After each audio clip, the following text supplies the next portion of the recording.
इस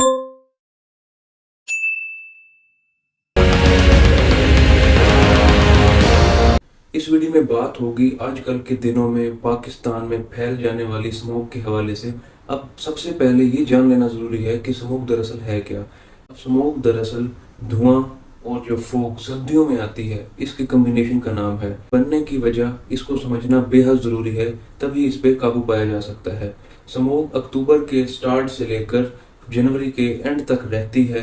इन दिनों किसान नई फसल उगाने से पहले ज़मीन पे जो बकिए जात होते हैं उनको आग लगाते हैं। उनका जो धुआं होता है वो फिजा में शामिल हो जाता है, क्योंकि इन दिनों साथ फोग पड़ रही होती है सर्दियों के दिनों में। तो जब ये आपस में कंबाइन हो जाती हैं तो ये स्मोक की शक्ल इख्तियार कर लेती हैं।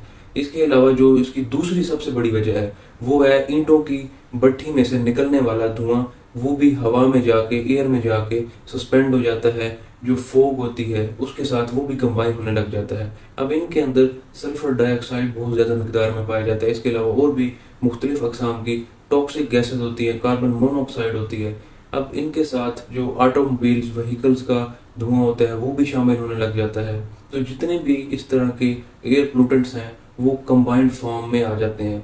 तो इसकी वजह से एक खतरनाक किस्म का इन्वायरमेंट बन जाता है और ये सब मिलकर स्मोक की शक्ल इख्तियार कर लेते हैं। अब ये इंसानी ज़िंदगी के साथ साथ जितने भी जानदार हैं सबके लिए ये टॉक्सिक है, सबको ये नुकसान पहुंचा रही होती है। इससे बचना बेहद ज़रूरी है, क्योंकि इसकी वजह से आपकी आंखें मुतासर होंगी, आंखों में ज़्यादा चुभन रहेगी, आंखों में सोजिश हो जाएगी, आंखें सुर्ख हो जाएंगी, आंखों में से पानी आना शुरू हो जाएगा, वाटर डिस्चार्ज शुरू हो जाएगा और इसकी वजह से आपकी नज़र भी मुतासर हो सकती है। ये पोल्यूशन छाती को भी बहुत ज़्यादा मुतासर कर रहा होता है। जैसे जैसे ये पोल्यूटेंट एयर आप अपनी बॉडी में दाखिल करेंगे, इसको इनहेल करेंगे, इस एनवायरनमेंट में जब आप सांस लेंगे तो सबसे पहले आपका नाक मुतासर होगा।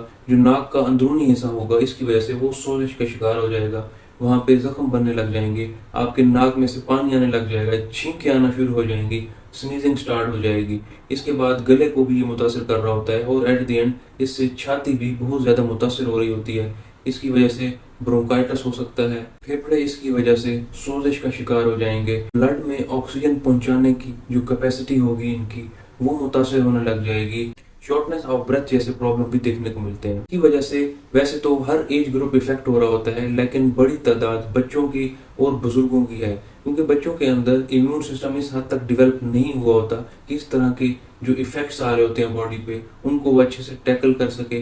फेफड़ों के अंदर भी अभी नशोनुमा जारी होती है, एक सर्टन लेवल तक अभी नहीं पहुंचे होते। उनके अंदर फैलने और सिकुड़ने की सलाहियत अडल्ट शख्स की निस्बत कम होती है, जिसकी वजह से बच्चों के अंदर ये प्रॉब्लम ज्यादा आ रहे होते हैं। ओल्ड पेशेंट है, जो बुजुर्ग तबका है, उनके अंदर डिफरेंट किस्म की डिजीजेस के लोग शिकार होते हैं, हाइपरटेंशन का शिकार होते हैं, डायबिटीज का शिकार होते हैं, तो वो इसकी वजह से ज्यादा मुतासर हो रहे होते हैं। अगर कोई पेशेंट एस्थमा का शिकार है, सीओपीडी का शिकार है, ऑब्स्ट्रक्टिव पल्मोनरी डिजीज का शिकार है, तो वो इसकी वजह से ज्यादा मुतासर होगा। आम शख्स की निस्बत इन लोगों के अंदर इलामात ज्यादा शिद्दत भी इख्तियार कर सकती हैं। अगर कुछ लोग एलर्जिक हैं डिफरेंट किस्म के पोल्यूशन की वजह से, तो वो भी एट रिस्क है कि स्मोक उनको ज्यादा इफेक्ट कर सकती है। तो ऐसे पेशेंट जो पहले किसी डिजीज का शिकार हैं, तो वो इन दिनों किसी किस्म का अपने ट्रीटमेंट के अंदर अपनी तरफ से कोई तब्दीली ना करें। जिस फिजिशियन के साथ उनका ट्रीटमेंट चल रहा था उससे वो जरूर कंसल्ट करें और जो इलामात उनके अंदर अपीयर हुई हैं उसके हवाले से वो जरूर डिस्कस करें।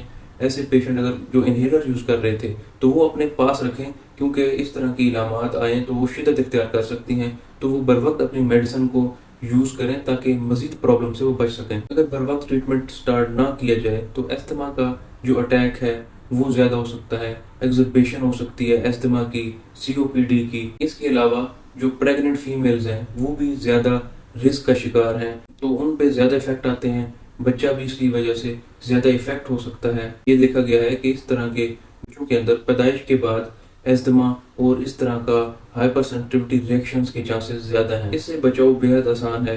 इन दिनों आप अपने कमरों के खिड़कियां दरवाजे बंद रखें, गैर जरूरी तौर पे आप बाहर ना निकलें। अगर बाहर जाना है तो आप हेलमेट का इस्तेमाल करें, मास्क का यूज करें और जो N95 मास्क है वो ज्यादा सिक्योर रखेगा एक पर्सन को। अगर वो इस एनवायरनमेंट में जा रहा है तो उस मास्क को वो वियर करे उसके पहनने को वो यकीनी बनाए। इसके अलावा पानी का इस्तेमाल ज़्यादा किया जाए, नाक को साफ रखा जाए। अगर स्मोक से एक्सपोज हो भी गए हैं तो वो नाक को अच्छे तरीके से धोए ताकि जो पार्टिकल्स दाखिल हो रहे थे वो बॉडी से निकल जाएं। इसके अलावा डाइट पे भी खासी तवज्जो देनी चाहिए। ऐसी डाइट को आप इस्तेमाल करें जो आपके इम्यून सिस्टम को मज़ीद स्ट्रॉन्ग बनाए।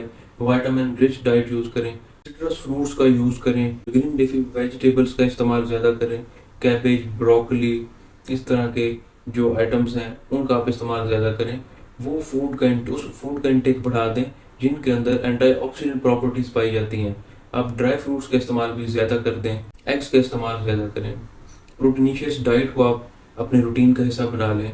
कीटोजेनिक डाइट के ऑप्शन को आप ज़रूर कंसिडर करें। ऐसी डाइट से आप इज्तनाब करें जो आपकी बॉडी में इंसुलिन रेजिस्टेंस की वजह बन रही थी।